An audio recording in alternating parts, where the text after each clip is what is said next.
Non-poisonous food is not the concern of the market. വിഷമില്ലാത്ത ഭക്ഷണം ഉണ്ടാകണമെങ്കിൽ അവനവൻ ഉണ്ടാക്കണം.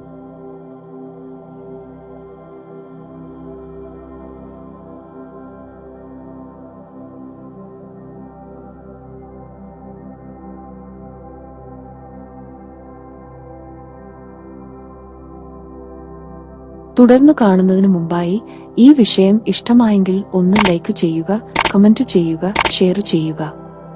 നിങ്ങൾ പ്രകൃതിയെ ഇഷ്ടപ്പെടുന്നുവെങ്കിൽ ഈ ചാനൽ സബ്സ്ക്രൈബ് ചെയ്യുക.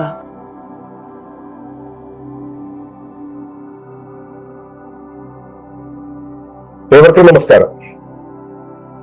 ശുഭകരമായിട്ട് ഈ ദിനം സന്തോഷകരമാവട്ടെ, സൗഖ്യകരമാകട്ടെ. അനുഭവങ്ങളും അനുഭൂതികളും നമ്മെ ഏവരെയും നയിക്കുമാറാകട്ടെ.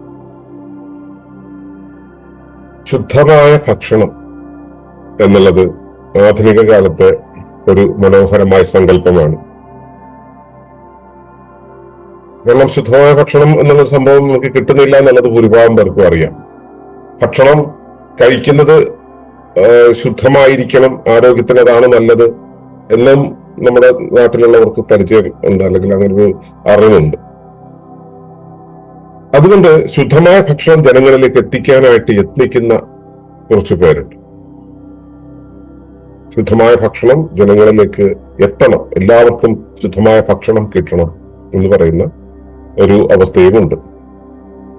അപ്പോ കൺസ്യൂമറിസത്തിന്റെ അല്ലെങ്കിൽ ഉപഭോഗ സംസ്കാരത്തിന്റെ വിതരണക്രമമുണ്ടല്ലോ, ആ വിതരണക്രമത്തിൽ എത്തിക്കലായിട്ട് കാര്യങ്ങൾ നടക്കണമെന്ന് വിചാരിക്കുന്ന കുറച്ചാളുകളാണ് അങ്ങനെ കരുതുന്നത്. അപ്പോ വിപണി എന്ന് പറയുന്നത് നന്മയുടെ ഒരു വിപണി ഉണ്ടാകണം എന്നുള്ളതാണ്. നന്മയുടെ ഒരു വിപണി എന്ന് പറയുമ്പോൾ നന്മ വിതരണം ചെയ്യുന്ന വിപണി, നന്മ പൊതു ഇടത്തിലേക്കെല്ലാം എത്തിക്കുന്ന, എല്ലാവർക്കും നന്മ ഓരോ പാക്കറ്റിലാക്കി കൊടുക്കുന്ന ഒരു രീതി. അപ്പൊ ഈ ഒരു രീതി ഉണ്ടാകണം എന്ന് വിചാരിക്കുന്ന ആളുകൾക്ക് സത്യത്തിൽ വിപണി എന്താണ് എന്നറിയില്ല. വിപണി ഒരിക്കലും ഒരു പൊതുവിതരണ സംവിധാനത്തിന് വേണ്ടി ഉണ്ടാക്കപ്പെട്ടിട്ടുള്ള സംവിധാനമല്ല എന്നത് മനസ്സിലാക്കുക. വിപണി എന്ന് പറയുന്നത് വിഭവത്തിന്റെ ഒഴുക്ക് എന്നതിനേക്കാളും കൂടുതൽ വിഭവങ്ങൾ കൊണ്ട് നേടുന്നത് എന്താണ്. വിഭവങ്ങൾ എന്നുള്ളത് നമ്മുടെ ജീവിതത്തിന് ഏറ്റവും കൂടുതൽ ഗുണകരമാകുന്ന വസ്തുക്കൾ പരിസരത്ത് നിന്നും എടുക്കുമ്പോൾ അതിനെയാണ് നമ്മൾ വിഭവം എന്ന് പറയുക. നമ്മുടെ ജീവസന്ധാരണത്തിന് നമുക്ക് ആവശ്യമായിട്ടുള്ള ഇൻപുട്ടുകൾ നമ്മൾ പരിസരത്ത് നിന്ന് സ്വീകരിച്ചു കൊണ്ടാണ്, അതിനെ സ്വാംശീകരിച്ച് ഉപയോഗിച്ചുകൊണ്ടാണ് ജീവിച്ചു പോകുന്നത്. അപ്പോ പരിസരത്ത് നിന്നും എടുക്കാനുള്ള ആ ഘടകങ്ങളുടെ അതിനെയാണ് നമ്മൾ വിഭവങ്ങൾ എന്ന് പറയുക. അപ്പോ വിഭവങ്ങൾ നമുക്ക് എത്തേണ്ടതുണ്ട്. അപ്പോ വിഭവങ്ങൾ നമ്മിലേക്ക് എത്തണമെങ്കിൽ നമുക്ക് വിഭവമുള്ള ഇടത്തേക്കാണ് ഇന്ററാക്ട് ചെയ്യേണ്ടത്. പ്രകൃതിയുമായിട്ട് നമ്മൾ ഇന്ററാക്ട് ചെയ്യാണ് വേണ്ടത്. പക്ഷെ വിഭവങ്ങളുടെ അളവിലധികം വേണമെങ്കിൽ, വിഭവം എന്നുള്ളത് നമ്മുടെ അളവിനും എത്രയോ അധികം വേണമെന്നുണ്ടെങ്കിൽ അവിടെ നമ്മളും പ്രകൃതിയും തമ്മിലുള്ള ഇടപെടലിന്റെ ഇടയിൽ മറ്റു ഒരുപാട് ഘടകങ്ങൾ വേണ്ടി വരും, ഒരുപാട് ലിവറേജ് കൊടുക്കേണ്ടി വരും. കാരണം നമ്മളുടെ ഒരു പ്രവർത്തനം കൊണ്ട് എത്രയാണോ ഉയർത്തിക്കൊണ്ടുവരാൻ കഴിയുക അതിനേക്കാളും ഉയർന്ന തോതിലുള്ള ഒരു ലീവറേജ്, അതിന് ഈ ലിവർ എന്ന് വെച്ചാൽ അറിയില്ലേ, ഭാരം ഉയർത്താനായിട്ട് ചെറിയ ഊർജം കൊണ്ട് വലിയ ഭാരം ഉയർത്താനുള്ള ഒരു സംവിധാനത്തിനാണ് ലിവർ എന്ന് പറയുക. ആ ലിവറേജ് ഉണ്ടാക്കാൻ, അതായത് നമ്മുടെ ഒരു ചെറിയ ബൗദ്ധികമായ ഇടപെടൽ കൊണ്ട് നമ്മൾ ഒരുക്കിയ ഒരു സംവിധാനം കൊണ്ട് വലിയ രീതിയിലുള്ള വിഭവങ്ങൾ നമ്മളിലേക്ക് വന്നു ചേരുന്നതാണ് വിപണി എന്ന് പറയുന്നത്. അതുകൊണ്ട് തന്നെ ഒരു വിഭവത്തിന്റെ സ്വാഭാവികമായ അവസ്ഥ, അതിന്റെ സംശുദ്ധമായ ഒരു അവസ്ഥ കാത്തു സൂക്ഷിച്ചുകൊണ്ടാണ് വിഭവം വിപണിയിലൂടെ കടന്നു പോകുന്നു എന്ന് കരുതാൻ കഴിയില്ല. വിപണിയുടെ പ്രധാന കൺസേൺ എന്ന് പറയുക വിപണി ആക്റ്റീവ് ആയിരിക്കുക, വിപണിയിലൂടെ ട്രാൻസാക്ഷൻ നടക്കുന്ന സാധനങ്ങളുടെ ദൂരം, സമയം ഇവ കൂട്ടിക്കൊണ്ട് അതിന്റെ മൂല്യം കൂട്ടുക. ഈ മൂല്യം ഉപയോഗിച്ചുകൊണ്ട് എൻഡ് യൂസർക്ക് അതിന്റെ വിഭവങ്ങളുടെ മുകളിലുള്ള ആധിപത്യത്തിന്റെ അളവ്, അധികാരം കൂട്ടുക എന്നുള്ളതാണ്. എന്ന് വെച്ച് കഴിഞ്ഞാല് വിപണിയിലൂടെ ഒരു വിഭവം കടന്നു പോകുന്ന സമയത്ത് എത്ര ദൂരം കടക്കുന്നു, എത്ര അളവിൽ കടക്കുന്നു, എത്ര സമയം കടക്കുന്നു, എത്ര മൂല്യം അതിനകത്ത് ചേർത്തിരിക്കുന്നു. ഇതിനനുസരിച്ച് ഈ മൊത്തം സംവിധാനത്തിന്റെ മൂല്യം കൂടിക്കൊണ്ടിരിക്കും. ഈ കൂടിയ മൂല്യം എവിടേക്കാണ് ഒഴുകുന്നത്, ഒഴുകുന്ന ഇടത്ത് മൂല്യധനത്വം ഉണ്ടാകും. മൂല്യധനത്വം ഉണ്ടാകുന്ന ഇടത്ത് കൂടുതൽ വിഭവങ്ങൾ സ്വാംശീകരിക്കാൻ വേണ്ടിയുള്ള അധികാരം, ശക്തി കേന്ദ്രീകരിക്കപ്പെടും. ഈ അധികാരവും ശക്തിയും കേന്ദ്രീകരിക്കുക എന്നുള്ളതാണ് വിപണിയുടെ ആവശ്യം. അല്ലാതെ ഈ വിപണിയുടെ ഈ സംവിധാനത്തിലൂടെ കടന്നു പോകുന്ന ഭക്ഷണത്തിന്റെ ശുദ്ധി അവിടെ വിഷയമല്ല. എല്ലാവർക്കും ഭക്ഷണം എത്തിക്കുക എന്നുള്ളത് അവിടെ വിഷയമല്ല.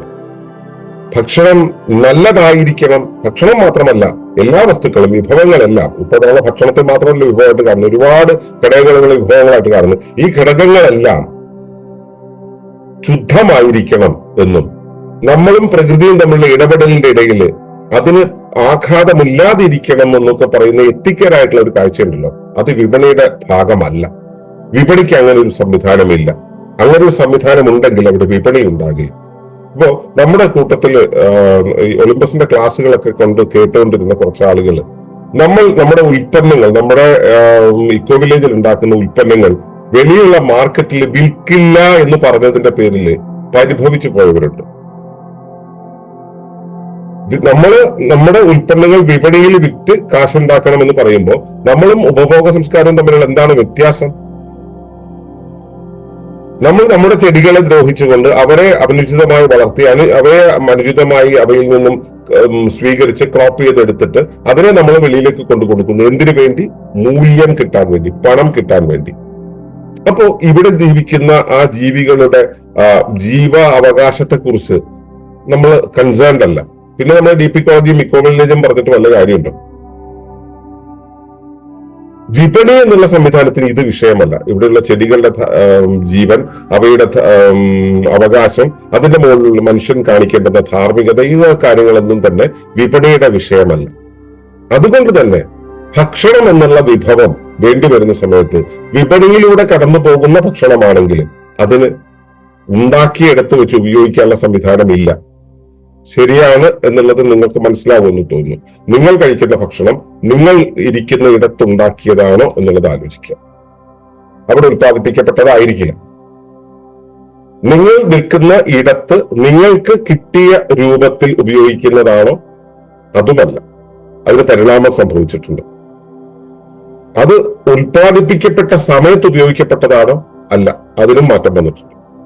അപ്പോൾ ഉത്പാദിപ്പിക്കേണ്ട സമയത്തിന് മാറ്റം, ഉത്പാദിപ്പിക്കേണ്ട സ്ഥലത്തിന് മാറ്റം, അതിന്റെ അളവിന് മാറ്റം, അത് സഞ്ചരിച്ച ദൂരത്തിന് മാറ്റം, ഇതെല്ലാം മാറ്റം വന്നിട്ട് കിട്ടുന്ന ഭക്ഷണം വേറെ ഒരു കലർപ്പും ചേർക്കാതെ വന്നതാണെങ്കിൽ പോലും അത് ശുദ്ധമല്ല. ഉദാഹരണത്തിന് ഒരു 100 കിലോമീറ്റർ യാത്ര ചെയ്ത് ഒരു ഉരുളക്കിഴക്കിന്റെ കാര്യം എടുക്കുക. 100 കിലോമീറ്റർ യാത്ര ചെയ്ത് നിങ്ങളുടെ അവസ്ഥ എന്താണെന്ന് ആലോചിച്ച് നോക്കിയിട്ടുണ്ടോ? 100 കിലോമീറ്റർ യാത്ര ചെയ്താൽ നിങ്ങൾ ക്ഷീണിക്കും. ക്ഷീണിക്കുന്ന വെച്ചാൽ നിങ്ങൾ ഊർജവ്യയം നടത്തുന്നുണ്ട്, നിങ്ങൾക്ക് ക്ഷീണം തോന്നും.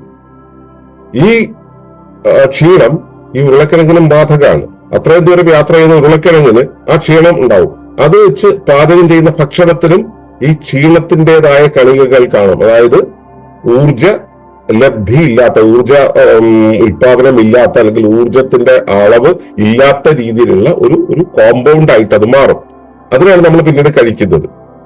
അവിടെ തന്നെ ഭക്ഷണത്തിന്റെ ആ ഗുണം എന്നുള്ളത് കുറഞ്ഞു, ഭക്ഷണത്തിന്റെ ശുദ്ധി കുറഞ്ഞു. കലർപ്പുകളൊന്നും ചേർക്കാതെ പാചകം ചെയ്തു വീണ്ടും കലർപ്പ് ചേർത്തു.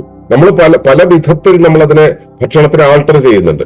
അപ്പൊ ഈ ആൾട്ടർ ചെയ്യുന്ന കാര്യങ്ങള് എല്ലാം ആണ് പിന്നീട് കലർപ്പെന്ന് നമ്മൾ പറയുന്നത്. ഈ കലർപ്പൊന്നും ഇല്ലാതെ തന്നെ മാർക്കറ്റിൽ ഭക്ഷ്യവസ്തുവിന്റെ ആ ശുദ്ധി നഷ്ടമാകുന്നുണ്ട്. രണ്ടാമത്, കൂടുതൽ കാലം സൂക്ഷിച്ച് വെച്ച് വിൽക്കേണ്ടി വരുന്ന ഭക്ഷണം. പലപ്പോഴും നമ്മളിവിടെ പറയുന്നത് വാല്യൂ ആഡഡ് ഫുഡ് എന്ന് പറയുന്നുണ്ട്. എന്നുവെച്ചാൽ ചക്ക കിട്ടി, ചക്കയെ നമ്മൾ ചക്കയുടെ പല ഉൽപ്പന്നങ്ങളാക്കി മാറ്റി. ചക്കയെ നമ്മൾ അതിന്റെ സംസ്കാരത്തിലൂടെ കടത്തിവിടുന്ന സമയത്ത് ചക്കയല്ലാതാവുന്നു. നമ്മൾ അതിനെ വീണ്ടും ഒരുപാട് പ്രോസസ് ചെയ്തിട്ട് യാത്ര ചെയ്യിപ്പിച്ച് അതിനെ ചൂടാക്കി അതിന്റെ ഘടന മാറ്റി അതിനെ രാസപരിണാമം വരുത്തി ഒക്കെ നമ്മൾ സൂക്ഷിക്കുന്ന ഒരു പരിപാടി പണ്ടുണ്ടായിരുന്നു. ഈ പ്രിസർവേറ്റീവ്സ് എല്ലാം ഇപ്പൊ ചേർക്കുന്നത് കെമിക്കലായിട്ടാണ്. അത്തരം കെമിക്കൽ പ്രിസർവേറ്റീവ്സും എല്ലാം കൂടെ ചേർത്ത് കൊണ്ടുവരുന്ന സംഭവങ്ങൾ എന്തായിരിക്കും? ചക്കയുടെ കാര്യം പറയുമ്പോൾ തന്നെ അതിനകത്ത് തന്നെ അതിന്റെ ശുദ്ധി നഷ്ടമാകുന്നു. നമുക്കിവിടെ ബേക്കറിയുടെ ഭാഗമായിട്ടാണെങ്കിലും ശരി, അല്ലെങ്കിൽ മറ്റേതെങ്കിലും തരത്തിലുള്ള കാര്യങ്ങൾ കിട്ടുന്ന ഭക്ഷ്യവസ്തുക്കളാണെങ്കിലും ശരി, അതിനകത്ത് നമ്മൾ എന്ത് കലർത്തിയാലും എന്ത് മാറ്റം വരുത്തിയാലും അതിന്റെ ശുദ്ധി നഷ്ടമാകുന്നു. ഇപ്പൊ ആധുനിക കാലത്ത് കണ്ടുവരുന്ന പ്രവണതയല്ല, പുതിയ നിയമം വന്നിട്ടുണ്ട്. അരി വിൽക്കുന്ന സമയത്ത് അത് ഫോർട്ടിഫൈ ചെയ്യണം എന്നത്, പാല് വിൽക്കുമ്പോൾ അത് ഫോർട്ടിഫൈഡ് ആയിരിക്കണം എന്നുള്ളത്. അതെന്ന് വെച്ച് കഴിഞ്ഞാല് ഇവിടെ പൊതുജനതയ്ക്ക് ആരോഗ്യപരമായ കുറവുകൾ എന്തെന്നും പോഷകക്കുറവുകൾ എന്തെന്നും ഈ പോഷകങ്ങൾ അവർക്ക് കിട്ടാൻ വേണ്ടിയുള്ളവ നേരത്തെ ചേർക്കണമെന്നും ഉള്ള ഒരു നിയമം. ആ നിയമം കൊണ്ടുവന്ന ആളുകളുടെ കൺസേൺ നിങ്ങൾക്ക് ആലോചിക്കാം.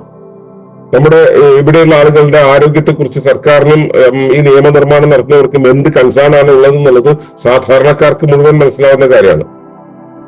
അപ്പോ അങ്ങനെ അവസ്ഥയല്ല ഉള്ളത്. അതിനകത്ത് മായം ചേർക്കുക എന്നതാണ്. മായം ചേർക്കാനായിട്ട് ഒരു സങ്കേതം എന്ന് മാത്രമല്ല, മായം ചേർക്കാനായിട്ട് മായത്തിന്റെ ശാസ്ത്രം, മായത്തിന്റെ സാങ്കേതിക വിദ്യ ഉണ്ടാക്കുന്ന ഒരു സംവിധാനം തന്നെ, ഒരു വ്യവസ്ഥാപിത സംവിധാനം തന്നെ നമ്മുടെ ലോകത്തുണ്ട്. അതുണ്ടായി വന്നത് എന്തിനാണ്? ഭക്ഷ്യവസ്തുക്കളാണെങ്കിലും ശരി, അത്തരത്തിലുള്ള വിഭവങ്ങളാണെങ്കിലും ശരി, വിഭവങ്ങളുടെ ഘടനയിൽ മാറ്റം വരുത്തുക എന്നുള്ളത് ഇൻഡസ്ട്രിയുടെ ഭാഗമാണ്, ഇൻഡസ്ട്രിയുടെ ആവശ്യമാണ്. എങ്കിൽ മാത്രമേ ഇൻഡസ്ട്രിക്ക് നിലനിൽക്കാൻ കഴിയുള്ളൂ. വിപണിയിൽ നിന്നും നിങ്ങൾ വാങ്ങിക്കുന്ന ഏത് ഭക്ഷ്യവസ്തുവും വിപണിയുടെ നിയമങ്ങൾ പാലിച്ചാണ് നിങ്ങളുടെ കയ്യിലേക്ക് എത്തുന്നത്. വിപണിയുടെ നിയമങ്ങൾ പാലിച്ച് നിങ്ങളുടെ കയ്യിലേക്ക് എത്തുന്ന സമയത്ത് സ്വാഭാവികമായിട്ടും അതിന്റെ ശുദ്ധി നഷ്ടമായിട്ടുണ്ടാവും. ആ ശുദ്ധി നഷ്ടമാകുന്നത് നിങ്ങളുടെ ശരീരത്തെ ബാധിക്കുന്നുണ്ട്, നിങ്ങളുടെ ഓരോ നിമിഷത്തെ, നിങ്ങളുടെ ജീവിതത്തെ, ജീവനെ ബാധിക്കുന്നുണ്ട്. ഇത് നമ്മുടെ തലമുറകളെ ബാധിക്കുന്നുണ്ട്. പക്ഷെ ഇത് നമ്മുടെ കൺസേൺ അല്ല. കാരണം ഇത് മാർക്കറ്റിന്റെ കൺസേൺ അല്ല. ഇവിടെ ഇക്കോ വില്ലേജ് പോലുള്ള സുസ്ഥിര ജൈവ സമൂഹങ്ങൾ പോലുള്ള സംവിധാനങ്ങൾ ഉണ്ടാക്കുന്ന സമയത്ത് നമ്മൾ മനസ്സിലാക്കേണ്ടത്, വിഷമയം ഇല്ലാത്ത ഭക്ഷണം, വിഷമില്ലാത്ത ഭക്ഷണം ഉണ്ടാകണം എന്നുണ്ടെങ്കിൽ നമ്മൾ ഉണ്ടാക്കണം, നമ്മൾ വെച്ചുണ്ടാക്കണം. ഇപ്പൊ ഈ ചിത്രത്തിൽ കാണിച്ചത് ഇക്കോ വില്ലേജിൽ നമ്മൾ ഭക്ഷണം ഉണ്ടാക്കാൻ വേണ്ടിയുള്ള നമ്മുടെ ശ്രമങ്ങളാണ്. അതിൽ ഞാനും പൊന്നിയും ചൂച്ചയും ഒക്കെയാണ് അതിനകത്തുള്ളത്. ഇതുപോലെ നമ്മള് ഇതിനു മുമ്പുള്ള പല പോസ്റ്ററുകളിലും നമ്മുടെ ഇക്കോ വില്ലേജിലെ വർഗീസേട്ടനും രാവ്യമ്മയും കൃഷ്ണകുമാരേട്ടനും ഒക്കെ വർക്ക് ചെയ്യുന്ന, തോമസ് ഏട്ടനും ഒക്കെ വർക്ക് ചെയ്ത് ഭക്ഷണം ഉണ്ടാക്കാനായിട്ട് വർക്ക് ചെയ്യുന്ന ആ ഫോട്ടോകൾ നിങ്ങൾ കണ്ടിട്ടുണ്ടാവും. നമ്മൾ മണ്ണിൽ ഇടപെടണം. മണ്ണിലാണ് നമുക്കുള്ള അന്നം ഉണ്ടാകുന്നത്. അങ്ങനെ ഉണ്ടാക്കുന്ന അന്നത്തിലാണ് അതിന്റെ ശുദ്ധി ഉണ്ടാവുക. അത് ആ പ്രദേശത്തിനനുസരിച്ച് അതിന്റെ ഘടനയിൽ ചെറിയ മാറ്റമൊക്കെ ഉണ്ടാവും. പക്ഷെ നമ്മൾ ആ ഭക്ഷണം ഉണ്ടാക്കണം. ഇത് പറയുമ്പോൾ എല്ലാവരും ചോദിക്കുന്നത്, എല്ലാവർക്കും ഇതൊക്കെ സാധിക്കുമോ? നഗരങ്ങളിൽ ജീവിക്കുന്നവർക്ക് സാധിക്കുമോ? തിരക്കുള്ള ജോലികളുള്ളവർക്ക് സാധിക്കുമോ? ഈ തിരക്കുള്ള ജോലി ഉണ്ടാക്കുകയാണോ ഭക്ഷണത്തിന്റെ അടിസ്ഥാന ആവശ്യം? ഒരു മനുഷ്യന്റെ അല്ലെങ്കിൽ ഒരു ജീവിയുടെ നിലനിൽപ്പിന്റെ അടിസ്ഥാന ആവശ്യം എന്ന് പറയുന്നത് ഭക്ഷണം തന്നെയാണ്. ഈ ഭക്ഷണത്തിന് വേണ്ടി ഒരു ചൊല്ലുണ്ട്, ചേറിൽ കാലൂന്നത്തവന് ചോറിൽ കയ്യൂന്നാൻ അർഹതയില്ലാന്ന്. ചേറിൽ കാലൂന്നാത്തവന് ചോറിൽ കൈ ഊന്നാൻ അർഹതയില്ല എന്നൊരു ചൊല്ലുണ്ട്. എന്തുകൊണ്ടാണ് അത് പറയുന്നത്? ഇപ്പൊ ചോറാണ് നമ്മുടെ അടിസ്ഥാന ഭക്ഷണം എന്നുള്ള തൽക്കാല ആശയം വെച്ചുകൊണ്ട് നമുക്ക് അതിനെ വിശകലനം ചെയ്താൽ തന്നെ നമുക്ക് വേണ്ടുന്ന ഭക്ഷണം ഉണ്ടാക്കുവാൻ നമ്മൾ ബാധ്യസ്ഥരാണ്. ഉണ്ടാക്കുക എന്നുള്ളതിൽ മുഴുവൻ കാര്യങ്ങൾ ചെയ്യാൻ പറ്റിയില്ലെങ്കിലും അതിൽ ഇടപെടുക, നമ്മൾ അതിനകത്ത് ഉണ്ടാവുക എന്നുള്ളത് ആവശ്യമാണ്. അങ്ങനെയാണെങ്കിൽ മാത്രമേ നമ്മൾക്ക് പ്രോപ്പറായിട്ടുള്ള ഫുഡ് കിട്ടുള്ളൂ. നമ്മളാണത് പാചകം ചെയ്യുന്നതെങ്കിൽ, നമ്മൾ മണ്ണിൽ നിന്നും കിട്ടുന്നത് കളക്ട് ചെയ്ത് നമ്മൾ അവിടുത്തെ പ്രാദേശികമായിട്ടുള്ള ഒരു അടുക്കളയിൽ പാചകം ചെയ്താൽ പോലും ഇതിന്റെ ഘടനയിൽ മാറ്റം വരുന്നുണ്ട്. എങ്കിലും നമ്മൾ ക്രിയേറ്റ് ചെയ്യുന്ന ഭക്ഷണം വരുമ്പോൾ നമുക്ക് അതിനകത്ത് അത് എനിക്ക് വേണ്ടി, ഇന്ന രുചിക്ക് വേണ്ടി, എന്റെ കുഞ്ഞിന് വേണ്ടി എന്നൊരു കൺസേൺ ഉണ്ട് അവിടെ. നമ്മൾ പാചകം ചെയ്യുന്ന സമയത്ത് എന്ന് വെച്ചാൽ വെച്ചുണ്ടാക്കുന്ന സമയത്താണെങ്കിൽ ശരി, അടുപ്പത്ത് വെക്കുന്ന സമയത്താണെങ്കിൽ ശരി, അവിടെ നമുക്കൊരു കൺസേൺ ഉണ്ട്. ഇത് എന്റെ ഇണയ്ക്ക് വേണ്ടി, എന്റെ ശിഷ്യന് വേണ്ടി, എന്റെ ഏട്ടന് വേണ്ടി, എന്റെ ഇന്നയാൾക്ക് വേണ്ടി എന്നൊരു കൺസേൺ ഉണ്ട്. ആ കൺസേണോട് കൂടി ഉണ്ടാക്കുമ്പോൾ, സ്നേഹം ചാലിച്ചുണ്ടാക്കുന്ന സമയത്ത് ആ ഭക്ഷണത്തിന് അതിന്റെ ശുദ്ധിയെക്കാളും കൂടുതലായിട്ടുള്ള മൂല്യമുണ്ടാവും. ഇതാണ് ശരിക്കും മൂല്യമായിട്ട് ആഡ് ചെയ്യേണ്ടത്, അല്ലാതെ വിൽപ്പന മൂല്യമല്ല. ഗുണമൂല്യമാണ് നമ്മൾ ചേർക്കേണ്ടത്. ആ ഗുണമൂല്യം ചേർക്കണം എന്നുണ്ടെങ്കിൽ നമ്മൾ ഉണ്ടാക്കുക തന്നെ വേണം. ഒരിക്കലും ഭക്ഷണം ഉണ്ടാക്കുക എന്നുള്ളതോ അല്ലെങ്കിൽ വിഭവങ്ങൾ വിതരണം ചെയ്യുക എന്നുള്ളതോ ഒക്കെ അതിന്റെ സംശുദ്ധിയോടെ ആയിരിക്കണം എന്ന് വിപണിക്ക് നിർബന്ധമില്ല എന്ന് മാത്രമല്ല, അങ്ങനെയാണെങ്കിൽ വിപണിക്ക് നിലനിൽക്കാൻ കഴിയില്ല എന്നുള്ളതും വിപണിക്ക് അറിയാവുന്നത് കൊണ്ട് വിപണി എപ്പോഴും മായം ചേർത്തതോ അതിന്റെ സംശുദ്ധമായ രീതിയിൽ മാറ്റം വരുത്തിയതോ ആണ് പ്രതീക്ഷിക്കുന്നത്, അതിനെയാണ് പ്രോത്സാഹിപ്പിക്കുന്നത്. അതുകൊണ്ടാണ് ഈ വാല്യൂ ആഡഡ് എന്നുള്ള ഒരു ആശയം തന്നെ വളരെ പ്രസക്തമായിട്ട് നിൽക്കുന്നത്. വാല്യൂ ആഡ് ചെയ്യുക എന്ന് പറയുമ്പോൾ അത് സംസ്കരിക്കുക എന്നാണ് അർത്ഥം. സംസ്കാരം, സംസ്കൃതം ആകുന്നതെല്ലാം തന്നെ വിഷമയമാണ് എന്നത് മനസ്സിലാക്കുക. നന്ദി, നമസ്കാരം.